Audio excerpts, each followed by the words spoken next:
Hi,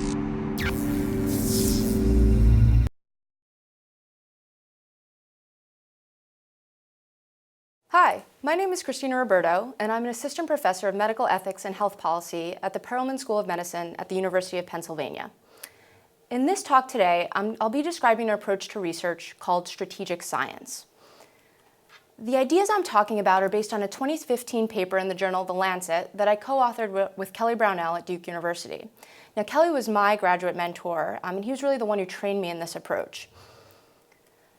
All right, I have this picture of this mountain here because it represents the aspiration of evidence-based policymaking. And I think those of us who work in this field really want to see that happen, right? We really want to see that research is informing policy. The goal of strategic science is to try to make tighter links between research and between policy. And it's really designed to try to address gaps in knowledge that are important to policy decisions. In reality, only a small fraction of research has the policy impact it might have, and I think there are a few reasons for that. First, researchers are not trained to create policy impact with their work. Second, engagement with policymakers is infrequently encouraged or rewarded in most academic settings. And third, communication of science tends to stay largely within science. Now, there are certainly exceptions to that, but there's just not a systematic way that the two are connected. I think you are seeing more and more researchers getting on social media and trying to get the word out, but strategic science is really designed to take a more systematic approach to this. Strategic science is about creating a policy bridge. So I think there's a lot of interest right now in trying to get research in the hands of policymakers and policy influencers who can do something with it. But when we think about that, we often ignore the flow of information the other way. That policymakers and policy influencers have a lot of great insight and ideas that they can be sharing with researchers. I think you want to think about it as a two-way bridge because it helps us think about getting these data in the hands of people who can use it and having that bridge to communicate it, but also extracting information from them and making the science better and more informative.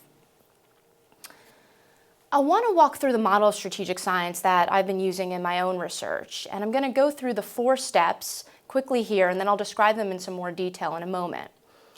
Step 1 is identifying change agents. And what I mean by change agents are people who are making policies or influencing policies. Once you've identified those individuals and you've reached out and you've had a conversation, step 2 is really trying to develop strategic questions together to make sure the research you're doing is maximally relevant to policy. Step 3 is then the bread and butter of science. It's going off and really doing the good, rigorous scholarship that needs to be done. And step 4 is having a commitment to communicate the work back to the people who can actually use it in policy making or policy influencing. And you can see that it creates this nice feedback loop. Once those relationships are established at the beginning, it's obviously much easier to communicate the work back later. So let's talk about each of these steps. Step 1, identify change agents. So what do I mean? Who are change agents? It's really context dependent, really depends on the issue that you're working on. It can be a range of individuals. So for example, it might be someone at an elected official at different levels of government. Policy doesn't also have to mean government policy. It could mean institutional level policies or community groups who are making policies. And so you really want to identify who are the folks at these different levels making those policies and reach out to them. Could also be individuals in government organizations. Maybe it's a regulator at the FDA. Maybe it's an attorney general. Could be the media. So really want to think broadly about who it is that's influencing policy. Step 2. Once you've had that conversation, you've identified the change agent, you're starting to build that relationship, you want to co-create research questions together. And I think this is a little bit of a departure from the way we typically think about applied research.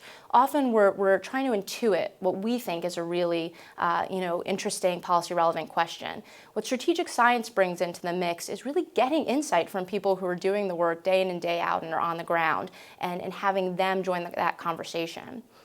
I think traditionally in science, scientists ask questions that they're curious about, that other scientists are curious about. And I want to emphasize that that's critical and that work needs to happen. Strategic science isn't meant to replace that kind of research. It's meant to complement it. And I think it's important to realize that when you're doing strategic science, it doesn't mean you're sacrificing answering scientifically interesting questions. I think both goals can be accomplished. A question can be policy relevant, but it can also advance theory, it can also be scientifically interesting. Step 3. This is where you undertake the actual strategic research. And this is the bread and butter of what we do. It's what scientists have been trained to do, and it's the part of this that we know how to do best. When possible, I think it's good to be independently conducting good, rigorous scholarship. And sometimes there are partnerships where change agent is a bit more involved, but usually as a scientist, you're in the nuts and bolts and really controlling how the research is being executed. Step 4, communicate information to the people who can actually do something with it. So this doesn't mean that we stop publishing in academic journals. That's essential. That's part of the scientific process. It ensures that the work we're doing is rigorous and meets certain standards, and that needs to happen. But strategic science is about having an extra commitment to get that research out beyond just academic publications and trying to translate it in policy-relevant forms. That can really range. It might be an op-ed that you're writing. It might be a policy brief. One thing to know is just sending a research paper to a policymaker is probably not going to be enough if it's not accompanied by a summary, short statements explaining the policy relevance to it, and really helping them understand what the key take-home messages are. So I've laid out these 4 steps, right? It should be simple enough to just get out there and go do strategic science, but obviously there are challenges to the work. And I want to talk a little bit about those challenges, the ones that I've encountered, and share some advice that I've learned. So I think one structural challenge is that we just don't have convening of relevant parties that often. And so it can be hard for research to figure out who are the change agents, who are the people I should be talking to. And I think it's worth spending some time, depending on the issue you care about, trying to identify those individuals. And I think some of the barriers here appear to be greater than is actually the case. And so from my experience, I found that policymakers are very keen and interested in connecting with a researcher who says, hey, I want to do timely research, I want it to be useful to you. And so I think the first step is reach out, send an email, make a phone call. Not everyone will respond, but I've had really good experience with people responding and making those connections. One small example is when I got to Philadelphia, I started at the University of Pennsylvania, and I really wanted to connect with the local Department of Public Health. I sent them an email. I said, hey, I'm really interested in what you guys are doing. I'd love to talk to you about my research.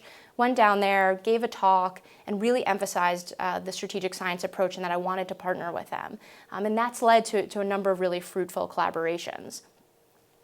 Second potential challenge.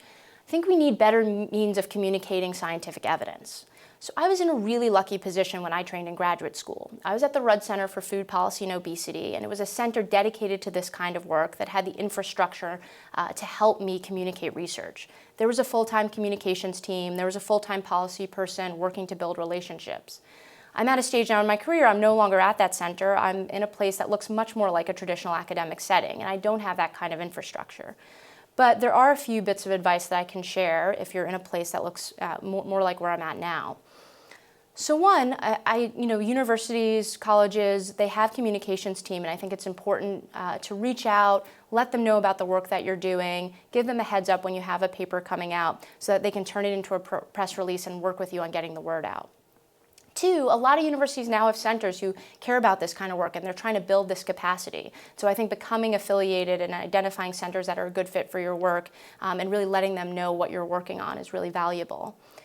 Three, there's another aspect to communicating that's a challenge, and that's balancing this tension between getting something published in good, top-tier journal, but needing to get the information to policymakers before that might actually happen.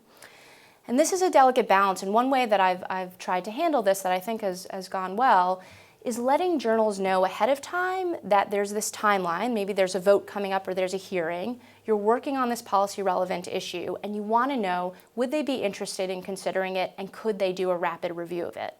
Many, especially the top tier journals, many journals get this now and they want to help and they want to accommodate. Of course, it's not a guarantee that your study will be published in that journal, but it's good to give them a heads up that you'll be submitting it, and you would like a rapid response if that's possible. The next challenge is incentives for scientists. I mean, we're just not incentivized to do this work in a traditional setting, right? We're incentivized to write papers, incentivized to write grants. There's a lot that goes into strategic science, spending time developing relationships and having those conversations, spending time communicating, going to testify, being engaged in the policy side of things, and that's not always rewarded.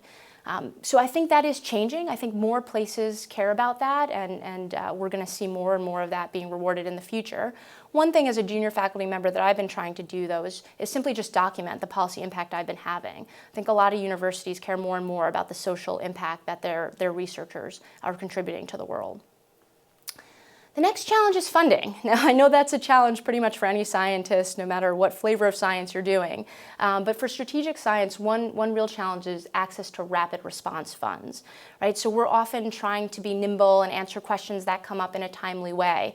And I do think one encouraging sign is that there are especially foundations who get and appreciate this kind of research.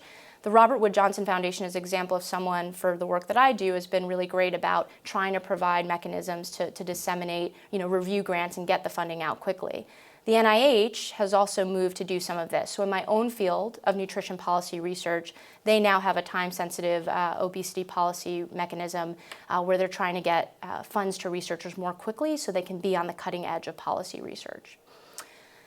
And finally, one challenge and one thing you have to ask yourself is if you're willing to do the work and if it's really exciting and interesting to you. Because it does mean that as a researcher, you have to be able to respond quickly to emerging policy issues. And sometimes that means dropping everything to focus on this imminent issue that's coming up. You might only have a few months to gather data on it, but it could potentially be very impactful. And so I think just a willingness to be flexible around the way you're doing your work. So I'll end on saying that even though I've laid out a number of challenges to this work, I do think there's a number of benefits to doing it. One, conversations with change agents, I think, enrich the science. I think they make it better. They provide insights and expertise that you wouldn't have alone as a scientist. And I think you can ask really interesting questions when you do work that way. And I think it's really rewarding. The work feels very meaningful when you feel like the research you're doing has a purpose and it's informing these various areas of social policy and trying to do social good. So I think there's a lot of potential for a strategic science model to inform policy and other models, and I think this aspiration, we should hold it up. We should try to work to have evidence-informed policy, and I think it's definitely doable. If you want to learn more about nutrition policy research that we're doing around strategic science, you can check out my website. We're the Peach Lab, the Psychology of Eating and Consumer Health Lab, and it talks about some of this approach in that research. Thanks.